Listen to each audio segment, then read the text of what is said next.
yang bertanya kepada saya, kenapa kebijakan lockdown tidak kita lakukan. Perlu saya sampaikan bahwa setiap negara memiliki karakter yang berbeda-beda, memiliki budaya yang berbeda-beda, memiliki kedisiplinan yang berbeda-beda. Oleh sebab itu, kita tidak memilih jalan itu.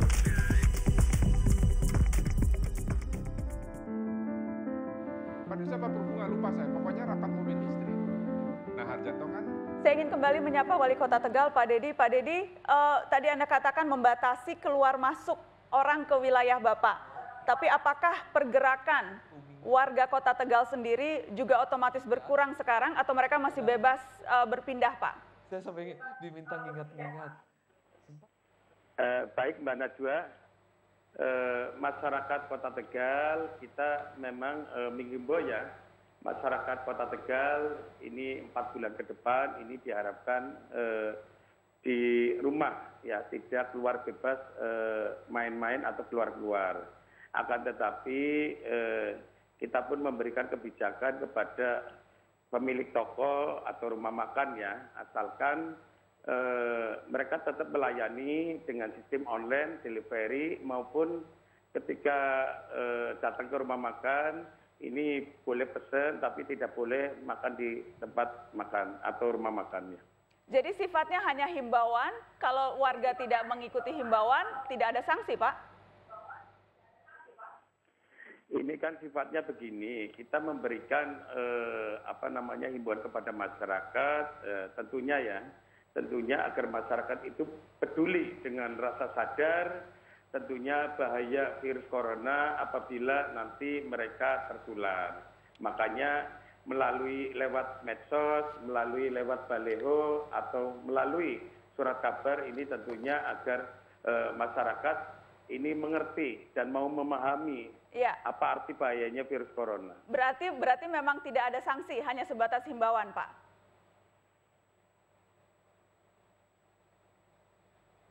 Pak Dedi? Pak Dedi?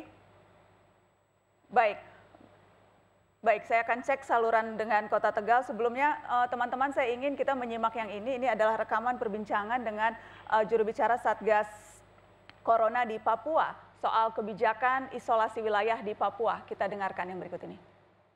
Kita ganti lockdown itu dengan karantina daerah. Karantina berarti Manokwari, karantina Manokwari. Makanya saya minta untuk Bupati Manokwari dan Bapak Gubernur segera ambil langkah untuk tutup bandara. Tutup bandara. Kalau tidak, masyarakat akan bereaksi.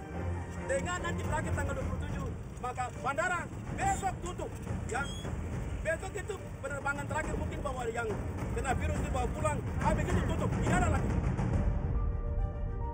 Istilah yang digunakan oleh Bapak Gubernur ini adalah pembatasan yang diperluas. Khusus kepada kita itu adalah pergerakan manusia. Akan tetapi menyangkut barang dan sebagainya tetap masih diperbolehkan dilakukan itu. Bandara, ya, pelabuhan udara, pelabuhan di laut, tidak bisa. Dasar kita itu adalah hal yang pertama, kami harus mengakui kami tidak siap menghadapi pandemi ini. Kami punya 45 rumah sakit, fasilitas pendukung. Kami sangat terbatas. Baik, itu yang terjadi di Papua, karena sekali lagi disadari oleh pemerintah daerah masih minimnya kapasitas dan kemampuan mereka untuk menangani pandemi ini, sehingga dicegah agar siapapun yang berpotensi untuk membawa virus dicegah untuk tidak memasuki daerah tertentu.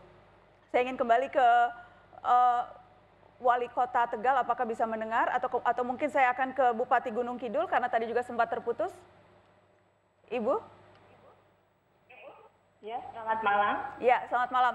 Tadi sempat terputus Ibu Bupati. Saya ingin tanya, kalau berkaca dari kemampuan pemerintah daerah, apakah memang salah satu kekhawatirannya juga karena masih minimnya kapasitas rumah sakit untuk bisa menjangkau mereka-mereka yang mungkin akan terdeteksi positif ini, Ibu? Saya kira betul, karena rumah sakit daerah di Wonosari hanya ada satu. Kemudian kami dibantu dengan rumah sakit swasta yang ada di Kabupaten Gunung Kidul ini. Namun sebetulnya kalau permasalahan di Kabupaten Gunung Kidul ini bagaimana agar nanti pendatang itu ini tidak menularkan penyakitnya pada keluarganya. Ya. Kalau untuk kemungkinan nanti kalau sampai terjadi peningkatan kasus COVID-19 ini, kita masih ada satu rumah sakit di jalur jalan lintas selatan. Itu kemungkinan nanti bisa kita pakai. Selanjutnya pada saat ini, memang pemudik yang datang di Kabupaten Gunung Kidul itu sangat banyak sekali. Kita sebetulnya sudah menerbitkan SE Bupati. Kemudian kita sudah menetapkan gugus tugas yang itu kita melibatkan semua masyarakat, baik itu bidang kesehatan, bisa bidang pendidikan, kemudian bidang umum, dan juga macam-macam. Ya, utamanya adalah bidang kesehatan. Selanjutnya, kami di Kabupaten Gunung Kidul itu bagaimana upaya kita untuk pencegahan itu sudah menetapkan yaitu tanggap darurat bencana, juga menyediakan anggaran APBD. Dan ini gerakan disinfektan itu sampai dengan di dusun-dusun, bahkan kira-kira 1.500 dusun lebih. Oke, terima kasih Ibu, terima kasih.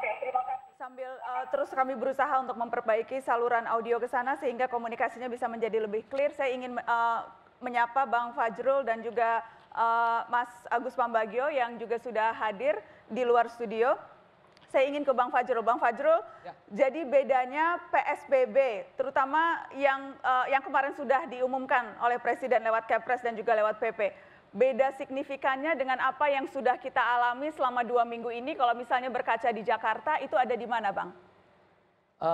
Selamat malam, Nana, dan juga teman-teman di Mata Najwa seluruh Indonesia.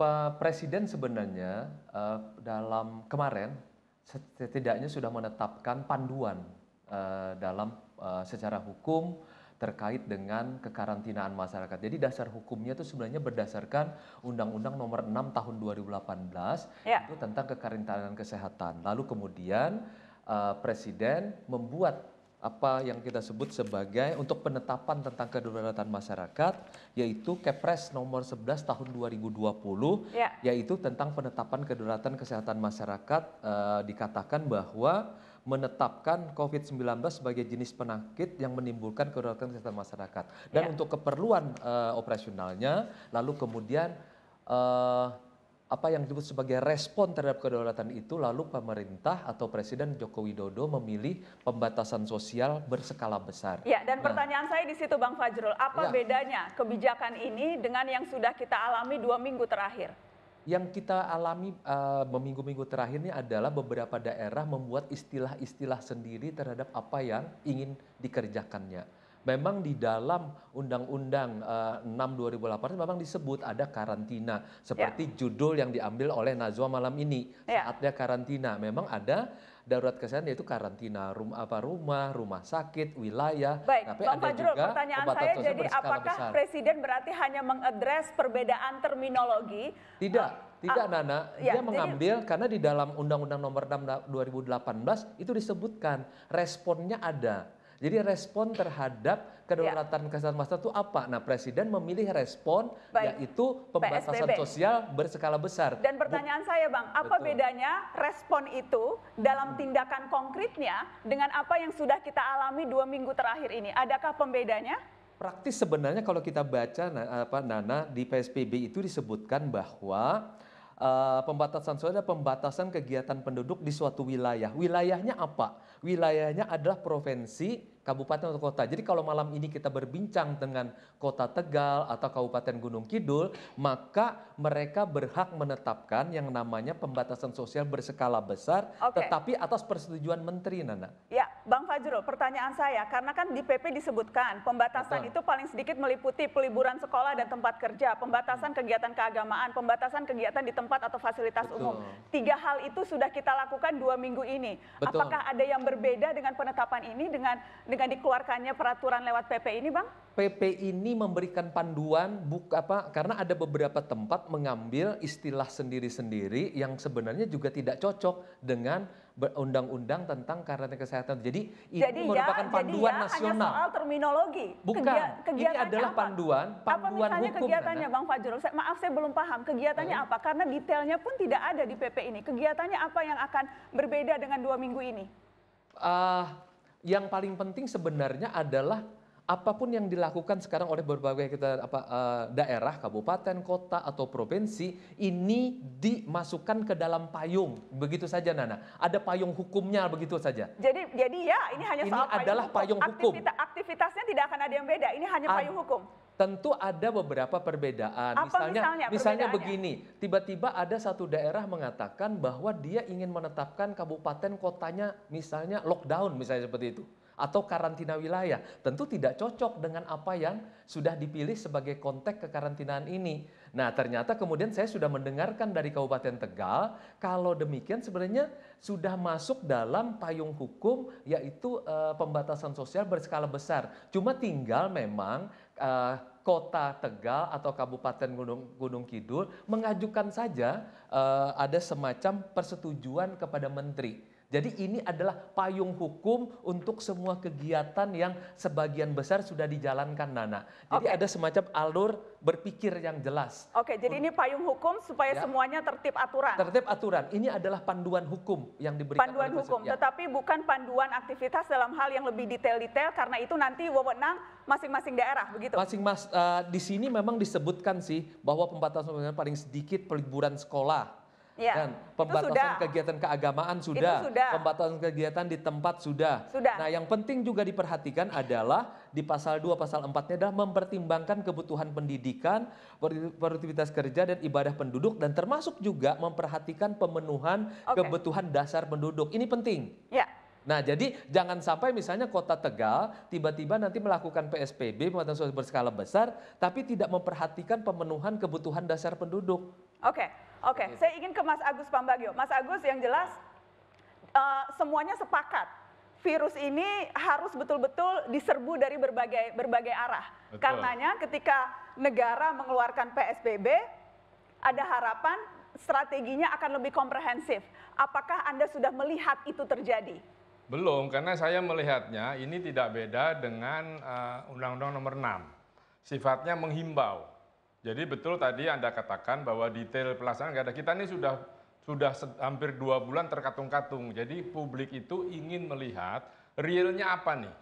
Ya kan, kalau tadi sekolah libur, sekolah apa, realnya apa? Soal nama sih bisa, mau lockdown, mau karantina, mau apalah berskala besar dan sebagainya. Tetapi intinya realnya mana? Nah, PP ini saya baca, saya sudah kirim analisa saya ke beberapa teman juga, ini sama persis. Jadi dengan Undang-Undang Nomor 6 itu tadi. Jadi sekarang ini hanya anjuran, ya kan? Hari ini heboh ketika Kepala BPTJ mengeluarkan surat edaran soal pembatasan kendaraan umum. Saya harus jawab ini banyak sekali gitu ya. Jadi artinya menjadi uncontrollable karena di PP ini apapun yang dilakukan oleh kepala daerah maupun kepala badan harus seizin Menteri Kesehatan.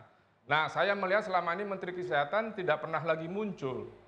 Nah, lalu bagaimana kalau semua dibebankan kepada Menteri Kesehatan?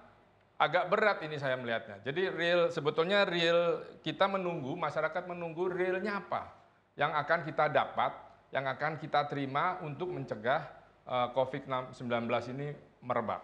Oke, nanti saya akan tanyakan ke Bang Fajrul setelah pariwara, tetap di Mata Najwa, kami kembali sesaat lagi.